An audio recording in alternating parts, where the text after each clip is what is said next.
शासन और गरीब कल्याण की बात करता हूं तो गांव, गरीब, वंचित, पीड़ित, शोषित, दलित, हमारे युवा भाई, हमारे किसान भाई, हमारी महिलाएं, बहनें, इनको सशक्तिकरण करने का काम किया तो नरेंद्र मोदी जी की नीतियों ने किया। यह हमको ध्यान में रखना चाहिए।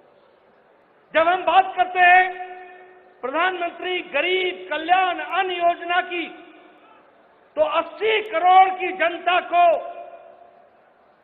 5 किलो गेहूं या 5 किलो चावल, 1 किलो दाल और 1 किलो नमक देने का काम किसी और ने नहीं किया, नरेंद्र मोदी ने 80 करोड़ की जनता को दिया है।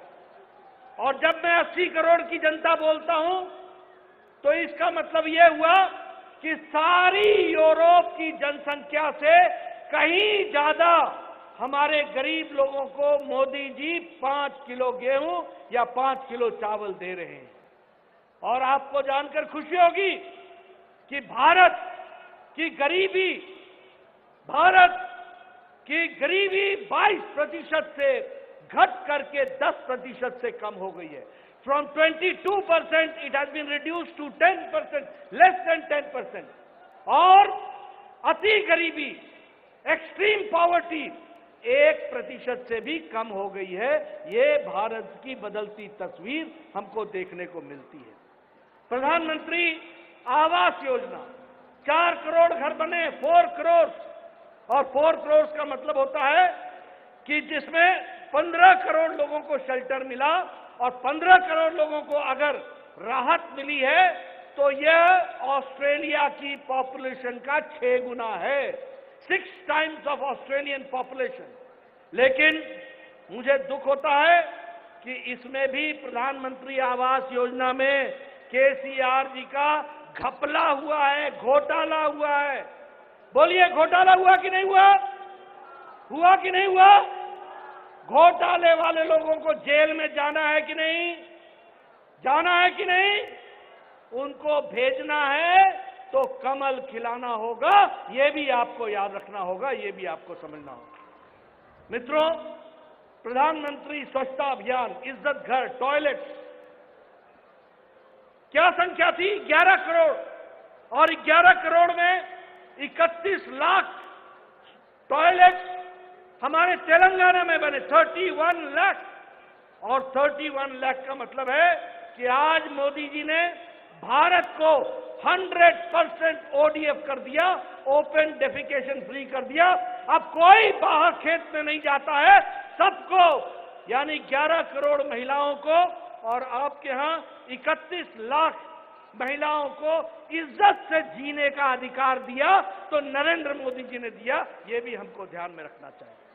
मित्रों, उज्ज्वला योजना, उजाला योजना, इन सब ने जहां गैस पहुंचाई, वहीं प्रधानमंत्री आयुष्मान योजना, 50 करोड़ पीपल, 50 करोड़ का मतलब होता है कि साउथ अमेरिका की आबादी से ज्यादा, more than south America population, 50 crore को 5 लाख रुपए का हेल्थ कवर देने का काम आदरणीय नरेंद्र मोदी जी ने किया। और इस तरीके से गरीब को, महिलाओं को, वंचित को, किसान को, उनको अगर किसी ने रास्ता दिया। अब किसान सम्मान निधि में 11 करोड़ 78 लाख, 11 करोड़ 78 लाख लोगों को किसान सम्मान निधि हर चौथे महीने 2000 रुपए दे रहे हैं।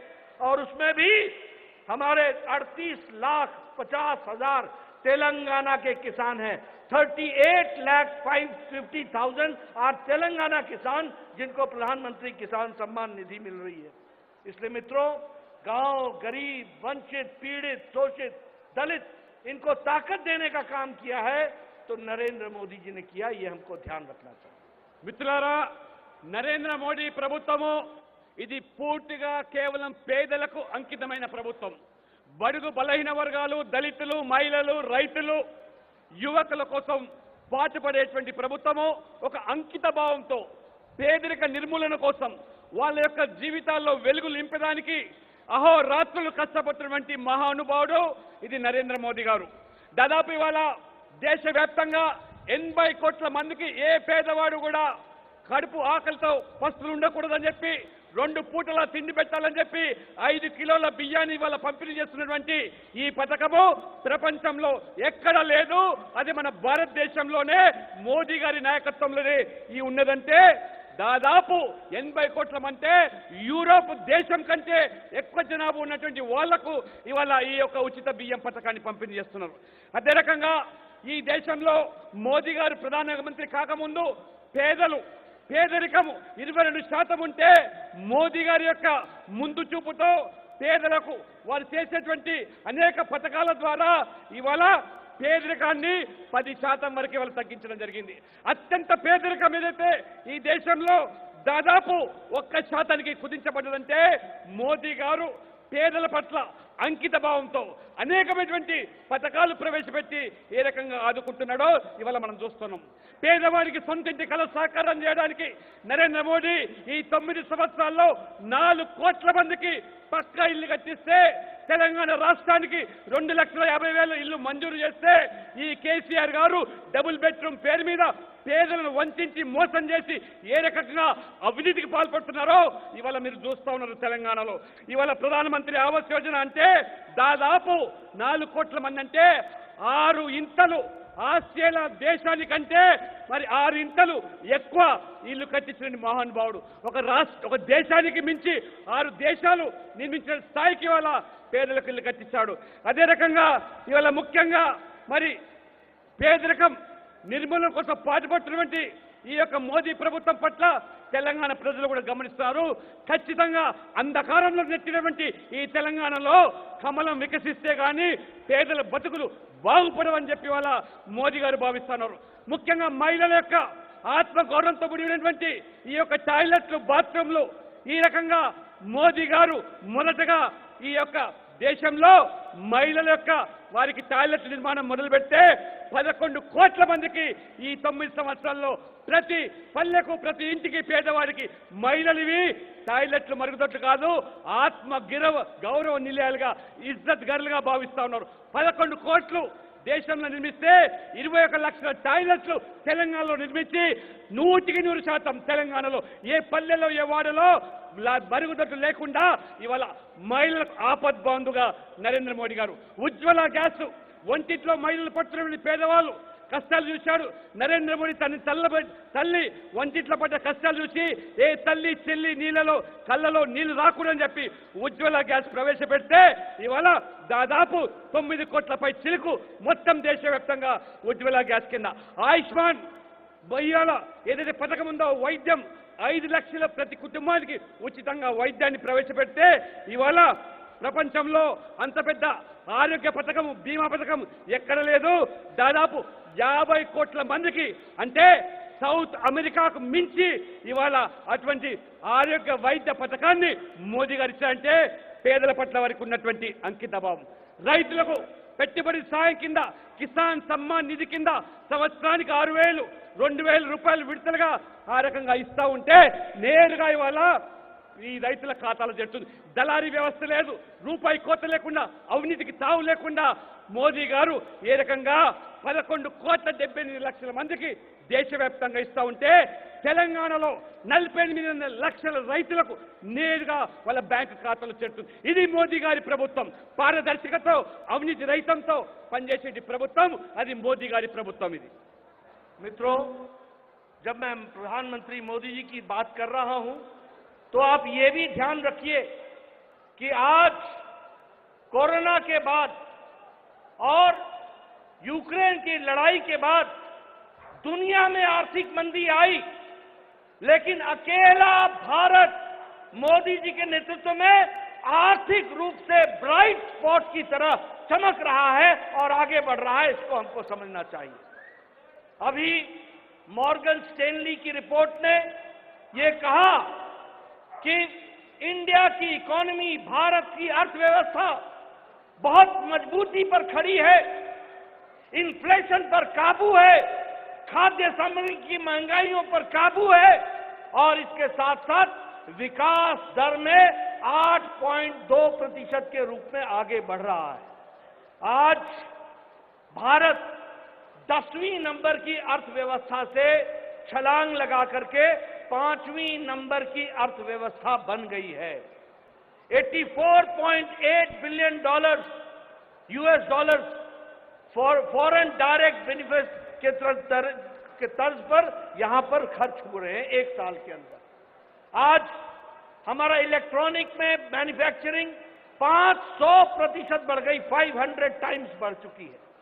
मोबाइल जो हम 2014 में 92%, 92% वी यूज टू इम्पोर्ट, हम उसको बाहर से लाते थे, विशेष करके चाइना से लाते थे। आज आपके हाथ में जो मोबाइल है वो 97%, 97% इंडिया में बन रहा है और अब एप्पल का मोबाइल भी इंडिया में बन रहा है। आज जापान को पछाड़कर ऑटोमोबाइल इंडस्ट्री में हम दुनिया में तीसरे नंबर पर खड़े हो गए हैं। आज हम टॉय के एक्सपोर्ट में हमने तिगुना ही अपना एक्सपोर्ट बढ़ाया है। तो आप देखेंगे आर्थिक दृष्टि से आज भारत बढ़ता जा रहा है। एक समय में इंफ्रास्ट्रक्चर में 18 लाख करोड़ रुपए खर्च हुए, भारत ने 18 लाख करोड़ रुपए खर्च किए। इस साल 10 लाख करोड़ रुपए एक साल के अंदर खर्च हो रहा है। नेशनल हाईवे जो दिन में 12 किलोमीटर बनते थे, आज 39 किलोमीटर बन रहे हैं। और उसी तरीके से प्रधानमंत्री ग्राम सड़क योजना 3,28,000 किलोमीटर की सड़क बनी है और जिसमें 2,396 किलोमीटर की सड़क आपके तेलंगाना में गांवों को जोड़ने के लिए बनी है। विकास की दृष्टि से देखा जाए तो हमारी प्रधानमंत्री जी ने विदेश में भी, दुनिया में भारत को स्थापित करने में कोई कसर नहीं छोड़ी है। आज दुनिया में कोई ऑस्ट्रेलिया का प्रधानमंत्री कहते हैं Modi you are the boss, कोई कहते हैं यू आर दी हीरो, कोई कहते हैं you are the global leader, कोई कहते हैं you are reformer in chief. और पहले भारत दुनिया में जब अमेरिका जाता था, भारत जब अमेरिका जाते थे तो चर्चा क्या होती थी? टेररिज्म, पाकिस्तान, कश्मीर। अभी प्रधानमंत्री मोदी जी गए थे, किसी ने चर्चा पाकिस्तान की नहीं की, विकास की, डेवलपमेंट की और विकास को आगे बढ़ाया। ये बदलता भारत है।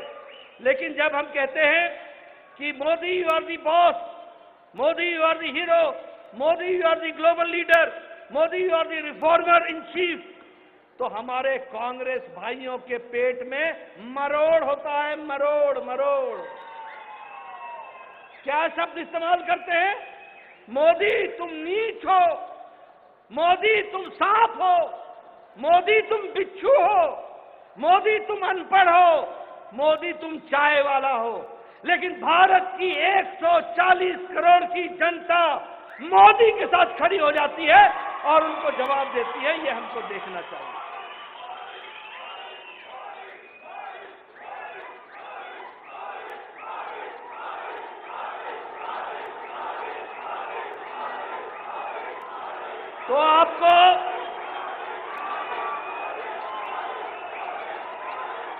तो आपको समझना चाहिए, अभी अभी आज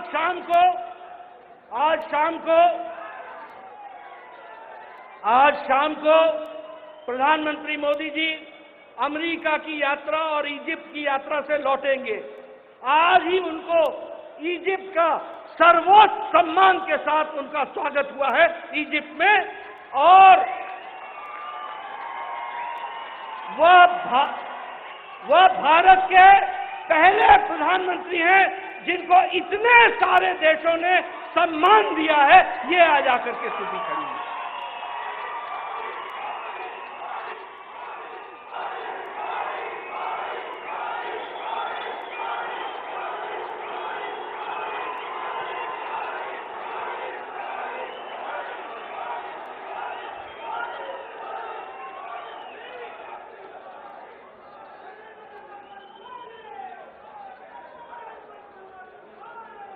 మిత్రులారా, ప్రపంచమంతా కూడా గత 2 సంవత్సరాల కాలంలో కరోనా కష్టకాలం, మరోవైపు యుక్రెయిన్ రష్యా యుద్ధం, ఇంత పరిస్థితిలో కూడా గడ్డు కాలంలో కూడా నరేంద్ర మోడీ గారి యొక్క ముందు చూపుతోని భారత ఆర్థిక వ్యవస్థను ఏ రకంగా పటిష్టంగా పెట్టాడు. వారు ఒక విజనరీ లీడర్ కాబట్టి ఏ రకంగా ఇన్ఫ్రాస్ట్రక్చర్ మీద పెట్టుబడి పెట్టి ఇవాళ ప్రపంచంలోనే ఆర్థికంగా 10వ స్థానంలో ఉన్నటువంటి భారతదేశాన్ని 5వ స్థానానికి తీసుకొచ్చినటువంటి ఆ ఖ్యాతి ఘనత అది నరేంద్ర మోడీకి దక్కుతున్నది. ఇవాళ ఆర్థిక పరిస్థితి, ఇవాళ పొరుగు దేశాలు, ప్రపంచ దేశాలు అల్లాడిపోతా ఉన్నాయి. కానీ ఇవాళ ఆర్థికంగా పటిష్టంగా ఉన్నాం, స్థిరంగా ఉన్నాం. మార్గన్ స్టాలీ ఆయన నివేదిక చెప్తాడు, ఇవాళ అభివృద్ధి ఈ భారతదేశంలో వేగంగా ముందుకు పోతా ఉన్నది, ద్రవ్యోల్బణం తగ్గిపోతా ఉన్నది, అభివృద్ధి రేటు పెరిగిపోతా ఉన్నది. దాదాపు ఒక్క సంవత్సరంలోనే 84,000 US డాలర్లు ఖర్చు పెడితే ఇవాళ ఒక్కసారి మోదీ పరిపాలన చూస్తే 92% మన మొబైల్ ఫోన్స్ మోదీ పూర్వము మనము దిగుమతి చేసుకునే వాళ్ళం. 92% మనం కొనే ప్రతి ఫోను చైనా నుంచి వచ్చేది. కానీ ఇవాళ మోదీ గారి నేతృత్వంలో 97% ప్రతి మొబైల్ ఫోను భారతదేశంలో ఉత్పత్తి అవుతా ఉన్నది. మనం వాడే టెలిఫోన్లన్నీ కూడా ఈ భారతదేశంలో మనం తయారు చేస్తాం. ఇది మోదీ గారి యొక్క ఘనత. ఇవాళ ఆ రకంగా చూస్తే ఆటోమొబైల్ ఇవాళ ఎగుమతి ఆటోమొబైల్ మ్యానుఫ్యాక్చరింగ్ లో 3rd ప్లేస్ లో ఉన్నాం. బొగ్గు ఎక్స్పోర్ట్ లో ముందుగా ఉన్నాం. ఒకసారి మనం చూస్తే భారతీయులుగా గర్వపడుతున్నాం. మోదీ గారు విదేశాలకు వెళ్తే, యుఎస్కి వెళ్తే ఏ రకంగా ఆ ప్రపంచ దేశాల అధినేతలు మోదీ గారిని ఈజ్ మై బాస్ అని వివరిస్తున్నారు, మై హీరో అంటున్నారు, మా గ్లోబల్ లీడర్ అంటున్నారు, పాదాభివందనం చేస్తున్నారు. ఇది మోదీ గారు ప్రపంచమంతా కూడా కొనియాడుతూ ఉంటే, మోదీ గారి పట్ల ఆదరణ పెరుగుతూ ఉంటే, ఈరోజు మోదీ గారు వెళ్తే ఏ రకంగా బ్రహ్మరథం పడుతున్నారు. కానీ మన ప్రత్యర్థులు కాంగ్రెస్ పార్టీ నాయకులు జీర్ణించుకోలేకపోతున్నారు, మోదీ గారిని ఎదిరించలేకపోతున్నారు.